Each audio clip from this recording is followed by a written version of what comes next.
Boa noite, sejam bem-vindos ao Ensaio Geral. Sofia de Melbrenner escreveu: vemos, ouvimos e lemos, não podemos ignorar. Pegando nas palavras sábias de Sofia e tendo como pano de fundo o momento de guerra que lavra no coração da Europa, nos próximos minutos vamos debater como a cultura é o oposto da guerra. Além das sanções económicas aplicadas à Rússia, muitos têm sido os cancelamentos feitos à cultura russa desde o início da ofensiva na Ucrânia. Artistas que fogem, colóquios sobre escritores russos suspensos, mas também um ataque e destruição do património ucraniano. Para olharmos este momento, temos hoje connosco o musicólogo e ex-secretário de Estado da Cultura, Rui Vieira Neri, e o editor Francisco Val, da Relógio d'Água, que tem vindo a publicar muitos dos escritores russos, mas também uma das escritoras de língua portuguesa mais relevantes, que nasceu na Ucrânia, como Clarice Lispector. Muito obrigada por terem aceito o convite para estar no Ensaio Geral. Rui Vieira Neri, vimos recentemente o maestro russo Togan Sokiev admitir-se do cargo de diretor musical do Teatro Bolshoi de Moscovo, revelou estar a ser pressionado a tomar uma posição sobre a invasão russa da Ucrânia. Ao mesmo tempo também assistimos a casos como os do maestro russo Pavel Sorokin, que foi dispensado do Royal Opera House de Londres por causa da invasão militar da Rússia à Ucrânia. Como vê estes casos? Como devemos ler estas duas situações que são distintas na forma como se está a reagir no mundo da cultura a esta invasão militar na Ucrânia? Eu acho que são, de facto, casos diferentes entre si. Uma coisa é um músico profissional distinto, com uma carreira sólida, que se dedica à promoção, designadamente, do repertório musical russo, que é de uma importância enorme na história da cultura ocidental, como, de resto, toda a cultura russa é essencial na história da cultura ocidental, e que, a meu ver, não faz sentido questionar diretamente sobre as suas lealdades políticas mais profundas. Outra coisa é o caso, por exemplo, do maestro Gergiev, por exemplo, que é uma figura que, fora da sua função direta de maestro notável que é um apoiante explícito, digamos, é um cortesão assumido de Putin e, portanto, enquanto cidadão, tem uma postura política e cívica militante, dificilmente aceitável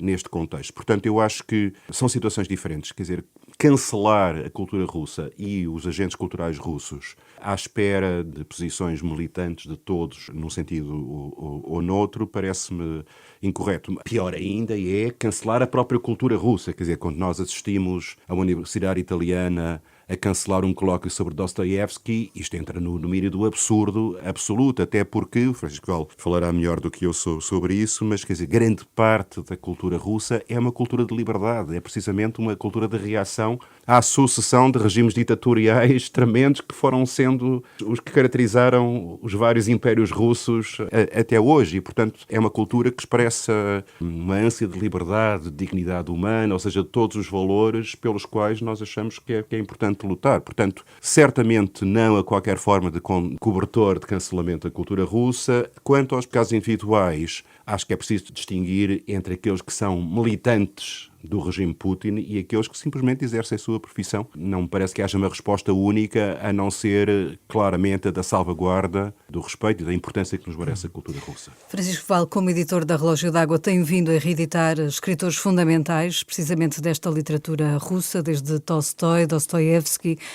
Nabokov, Chekhov. É uma literatura fundamental também para percebermmos, em parte, aquilo que está a acontecer hoje na Rússia. A cultura russa não é só musical nem literária, quer dizer, percorre a todos pintura, os grandes a campos de dança. conhecimento humano. Em qualquer um deles nós podemos encontrar representantes russos de grande qualidade, quer dizer, na psicologia o Vygotsky, na neurologia o Luria, no cinema, Eisenstein, Tchaikovsky, na pintura Malevich e os suprematistas de modo geral, sei lá, na economia Kondratiev, no bailado temos o Nijinsky e o Nureyev, quer dizer, em todos os campos temos. Agora, a questão está em que nós verificamos que não é a cultura que impede a barbárie, de um certo modo. Nós temos o exemplo de Hitler, não é? Na altura a Alemanha, nos anos 30, era o país mais avançado economicamente e também culturalmente, não é? Isso não impediu o ascenso do nazismo, com um apoio muito apreciável, digamos, da população, que foi tomando aos poucos conhecimento do que era de facto o nazismo.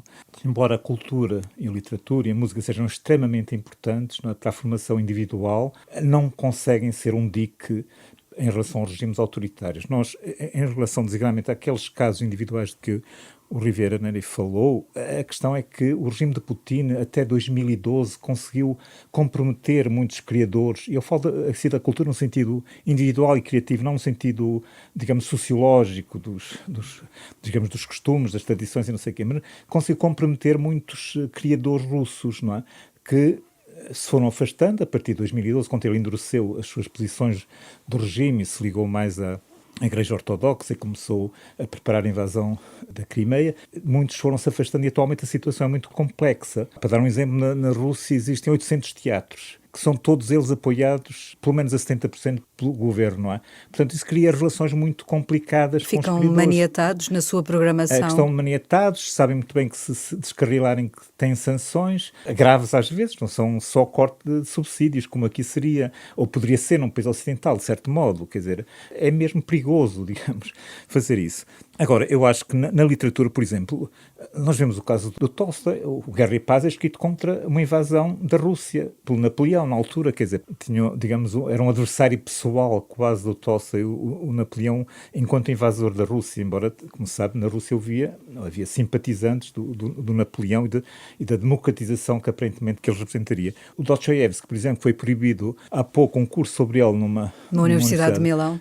Quer dizer, ele, por exemplo, nos Irmãos Karamazov tem a lenda do Grande Inquisidor, que é um dos libelos contra a ditadura, contra os ditadores. Ou a recordação da Casa dos Mortos, ainda mais. Ou a recordação das Casas dos Mortos. Aliás, ele foi preso por atividades ditas subversivas sob o czarismo, esteve diante de um pelotão de fuzilamento e, à última hora, foi cancelada a morte dele, o fuzilamento por 5 anos de trabalhos forçados na Sibéria. Portanto, toda a obra deles é contra, de facto, a ditadura, contra regimes autoritários, contra o czarismo e agora contra, muitos criadores agora também obviamente, escrevem coisas contra o regime atual e contra o Putin. Mas há também muitos casos, e temos assistido isso nestes últimos tempos, de artistas que estão a fugir da própria Rússia.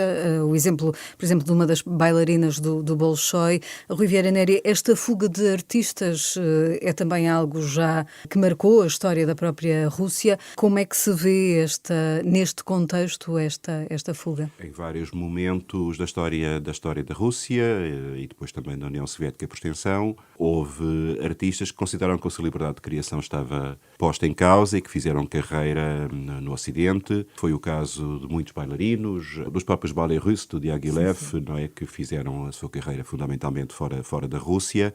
Até certo ponto o caso do Stravinsky, que também nunca foi reconhecido, até porque depois, com aquelas teorias do realismo socialista e do utilitarismo cultural e da ideia de que a arte e a cultura deviam servir uma causa militante política, e isso causou problemas tremendos, quer dizer, compositores como Shostakovich e Prokofiev não se exilaram, mas foram quase que exilados no seio do seu próprio país. E, portanto, é natural que agora também, neste contexto, haja gente que, justamente confrontada com a ideia de ter que alinhar com uma situação política com a qual não concordam, ou ter que sofrer uma perseguição com consequências imprevisíveis, até porque o Putin é conhecido por não tratar com especial delicadeza os adversários políticos, portanto, que façam questão de emigrar ou não tenham outra solução senão emigrar. E o que é preocupante é ver-se aparecer uma espécie de atitude anti-russa genérica que mistura alhos com bugalhos e que faz pagar os inocentes pelos culpados. E, portanto, mais uma vez aqui há que ter muito cuidado na identificação de quem são os adversários da liberdade, quem são os cúmplices da agressão à liberdade e quem são aqueles que são vítimas, eles próprios, do regime que se pretende combater. Como, de resto, muitos escritores russos também foram vítimas desse próprio regime, Francisco. Há muitos casos, há poetas que foram assassinados pelo regime, como o Osip Mandelstam, por exemplo. O Mayakovsky também foi perseguido, acabou por se suicidar. A Ana Akhmatova. Ana Akhmatova teve de decorar os seus poemas. Decorar não os escrevia para evitar perseguições. A Maria Tsvetaeva foi outra grande poetisa russa que se refugiou em França. Mandar o Dr. Zhivago para a Itália clandestinamente para ser editado pelo Feltrinelli pela primeira vez. Quer dizer, os casos multiplicam-se. Sim, pronto, ganhou o Nobel e não pôde ir recebê-lo. Digamos, não quis, entre aspas, ir recebê-lo porque sabia que se arriscava se o fizesse. Portanto, são numerosos casos. Na atualidade, às vezes é um pouco difícil distinguir. Porquê? Porque gerou-se uma teia de compromissos, não é? Desde o fim da União Soviética. Na vida cultural da Rússia, não é? Designadamente em Moscou e noutras grandes cidades, São Petersburgo.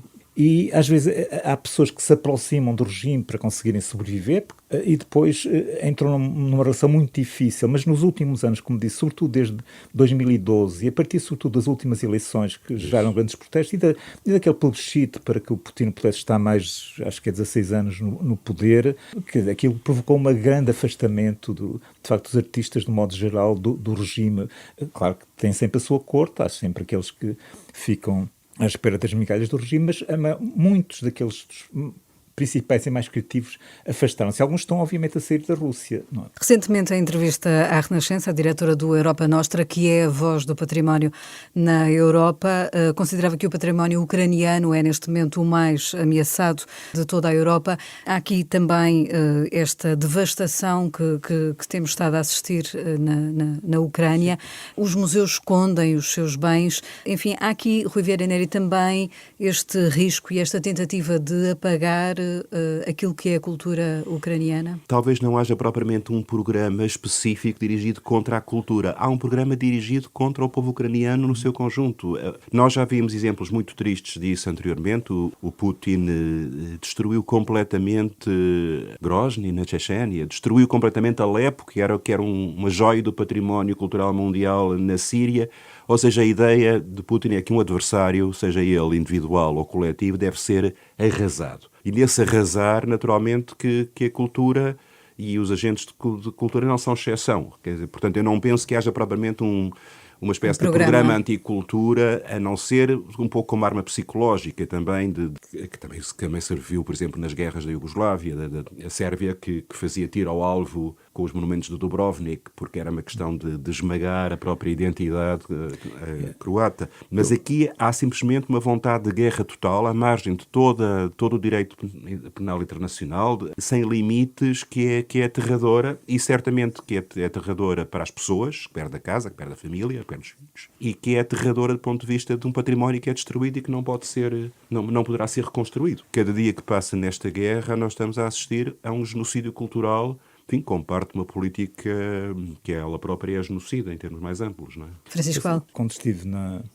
Síria, nos anos 80, não é? Visitei Alepo, não é? Então, era uma cidade, de facto, lindíssima, cheia de referências históricas, não é? A impressão que eu tenho, e que é por meio de razão qualquer sírio, não é? De que aquilo atualmente é um monte de ruínas, não é? Digamos, uma impressão de perda enorme. Claro que o principal foram as pessoas que morreram sob os escombros de Alepo, mas também pensar que aquela cidade que muitas pessoas conheceram e viveram, desapareceu, de facto é uma dor de alma, não é? Agora, o que eu penso é que, por parte do Putin e do regime, ele está, apesar de tudo, há uma certa contradição, porque ele, em termos ideológicos, acha que os ucranianos são eslavos, como os russos, que deviam unificar-se com os russos. Em termos ideológicos, esta é a ideologia do regime. Portanto, ele destruir cidades ucranianas aparentemente desmente todas as suas afirmações ideológicas que vão nesse sentido. É por isso que ele, apesar de tudo, está a ter inicialmente algum cuidado. Mas é evidente que é o género de pessoas que não se detém perante nada, não é? Quer dizer, ele na Chechênia destruiu tudo, arrasou tudo, quer dizer, e era, digamos, uma região que fazia parte da Rússia. Não é como agora, digamos, a Ucrânia, que é um país independente. Ele não recusa-se, de certo modo, a aceitar isso, mas a verdade é que é realmente, em termos de direito e de facto, um país independente. Agora, eu acho que o que se passa é que não há tanto a deliberação de destruir por destruir. Agora, não recua perante isso só para vencer a resistência ucraniana neste momento. Clarice Lispector, que nasceu na Ucrânia, Sim. escreveu que o que o ser humano mais aspira é tornar-se ser humano. Estas palavras poderiam ser escutadas por Putin. É importante também ler esta escritora de língua portuguesa, mas que nasceu na Ucrânia, Francisco. Vamos lá ver. Os pais eram ucranianos, ela nasceu na Ucrânia, depois de um programa contra os judeus, que eles eram uma família de judeus, não é? Tiveram de sair apressadamente da Ucrânia e acabando por se refugiar no Brasil, onde tinham família. Mas na altura, Clarice Lispector não tinha 2 anos sequer ainda era. Portanto, ela essencialmente foi uma cidadã... Está para a Ucrânia como a Carla Miranda para Portugal. Foi brasileira, não é? Pronto, não é? A verdade é que agora ela, só uma vez, na idade adulta, visitou a Polónia e descreve então o modo como olhou para a Ucrânia. Da varanda do hotel onde ela estava na Polónia, avistava-se a Ucrânia. E, digamos, a sensação que ela teve foi muito forte, apesar de tudo. Apesar disso, apesar de ter sido lá com 2 anos, não é? Pronto. Ainda Era ali que estavam as suas raízes. Há uma mistura, portanto, há autores, por exemplo, o Gogol.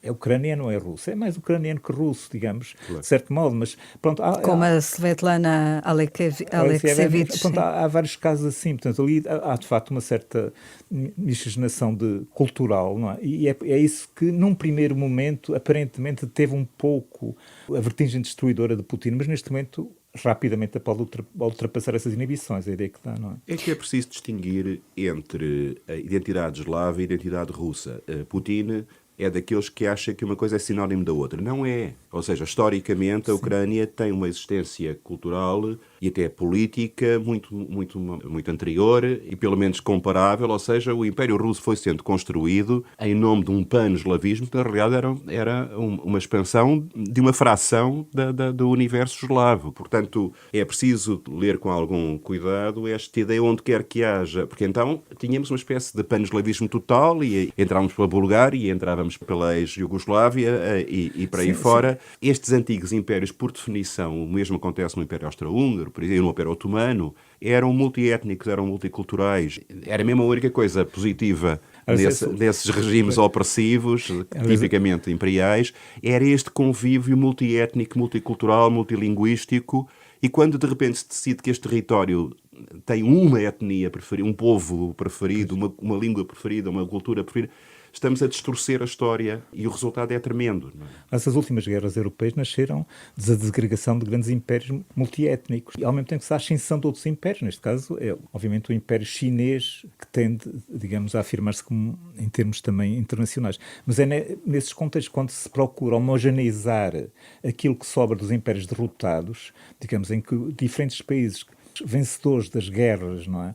Procuram uma certa homogeneidade nacional para criarem nações, digamos, homogéneas, não é? Aí é que surgem esses conflitos. Nesse sentido, há também aqui um ataque, claro, aos valores europeus, ao modo de vida europeu. A única maneira que há de criar um espaço em que de alguma forma se reconstitua num quadro democrático esta pluralidade, esta multiculturalidade, esta multietnicidade é através de regras democráticas. É o que acontece com a União Europeia. Porque é que a União Europeia, com todos os seus defeitos e problemas, é um espaço de paz? Porque conseguiu dar garantias, direitos e liberdades que asseguram uma certa autonomia de cada expressão cultural. Quando se pretende, pelo contrário, um modelo único imposto através de uma autoridade despótica, naturalmente que isso só pode gerar anticorpos trágicos, não é? E até despertar ódios que numa circunstância normal até não se expressariam. Quer dizer, esta gente que estava habituada a viver lado a lado de uma casa com judeus e na rua em frente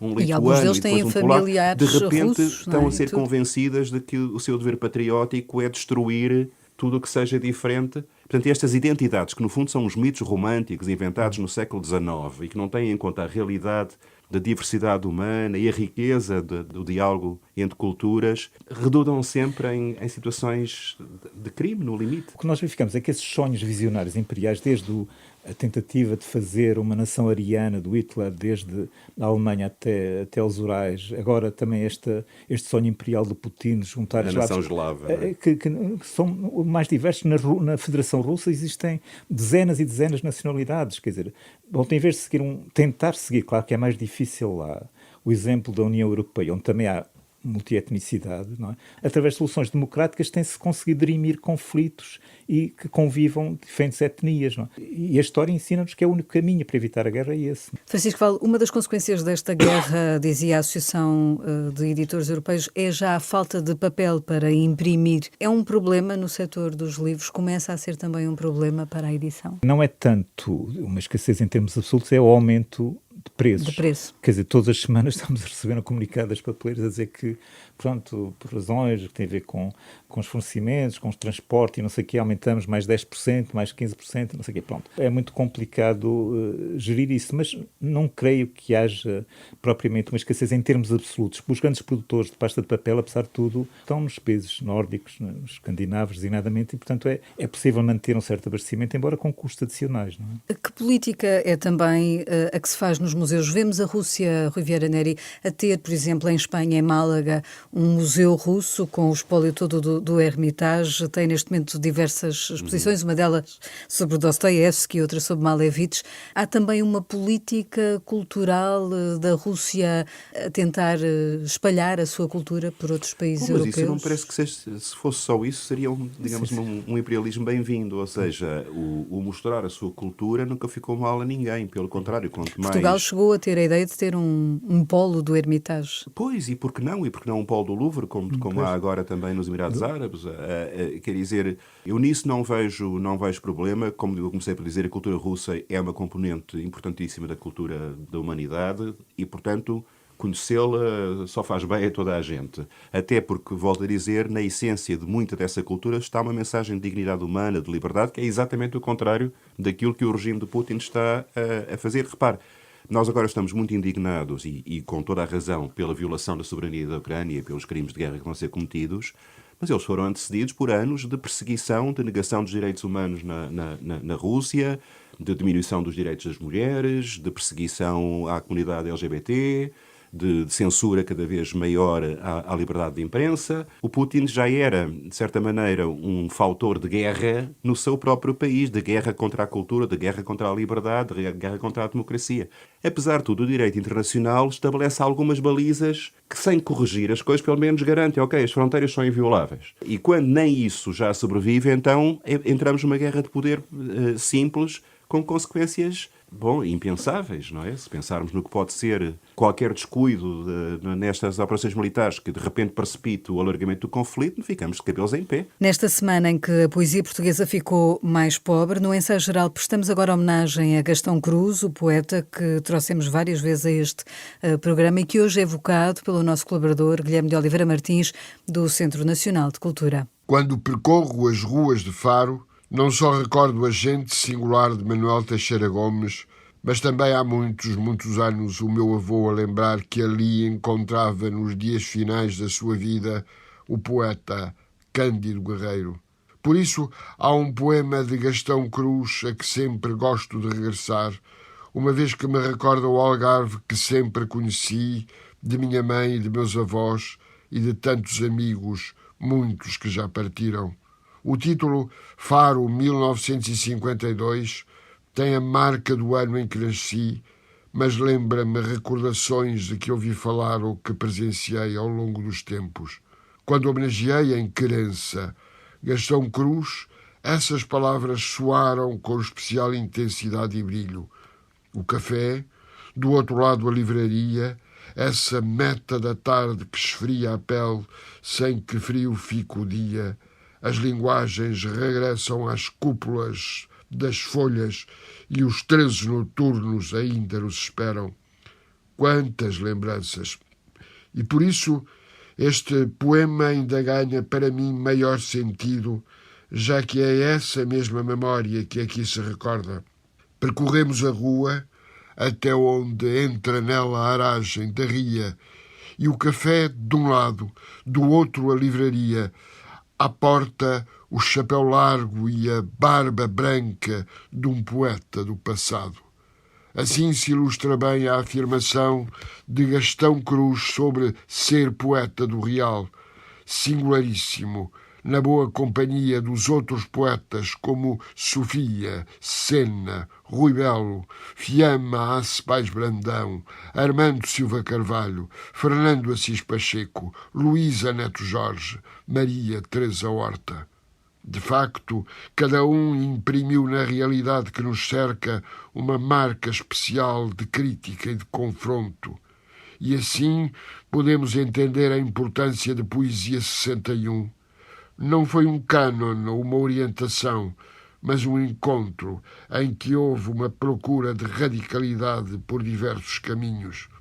A luz amadurece as pedras e os figos nos lados dos caminhos, adoça as alfarrobas, fende a casca cinzenta das amêndoas e desprende-as. Varejamos as que ficam presas ao leve, aos ramos, no armazém da casa, amontoadas, descascar as amêndoas o verão. Estou a ver este Mediterrâneo banhado pelo Atlântico. É tudo tão real. E Gastão Cruz está conosco. Gastão Cruz pode e deve sempre ser lembrado através dos seus poemas editados pela Assírio e Alvim. A terminar, fazemos uma ponte para a cultura portuguesa. Rui Vieira Neri foi esta semana conhecido já o novo Ministro da Cultura, Pedro Adão e Silva. Assinou com o ex-Ministro José Sá Portes uma carta dirigida a esse futuro Ministro. O que lhe diria hoje, agora que Pedro Adão e Silva é conhecido como Ministro? Dar-lhe antes de mais nada os parabéns. Diria que temos todos muita expectativa, porque é claramente alguém com muitas capacidades para poder fazer um bom papel. Recomendar-lhe que lesse o nosso artigo, porque tem uma quantidade de avisos à navegação sobre questões fundamentais para poder exercer o seu cargo. Ou seja, se não houver uma transformação radical das condições, não só orgânicas como orçamentais do Ministério, acaba por ser pouco importante estar o General Alcazar ou o General Tapioca no Ministério. Quer dizer, portanto, seria uma pena que uma pessoa com as qualidades do Pedro Adão e Silva não pudesse exercer essas capacidades por falta de apoio político e de capacidade de construção de um verdadeiro Ministério. Portanto, faço votos para que ele consiga ter o apoio político necessário para fazer tudo aquilo que ele seria capaz de fazer, certamente. Francisco Val, enquanto editor, o que é que o setor do livro tem a dizer também ao novo Ministro da Cultura? Espero que faça o melhor possível, embora não espere grande coisa, não? Muito obrigada. Agradeço ao editor Francisco Val e ao musicólogo Rui Vieira Neri terem vindo ao ensaio geral da Renascença. Voltamos de hoje a 8 dias. Vamos estar ao vivo no Teatro Nacional Dona Maria II na quarta-feira. Venha ter connosco. Esperamos por si. Até lá, boa noite e bom fim de semana.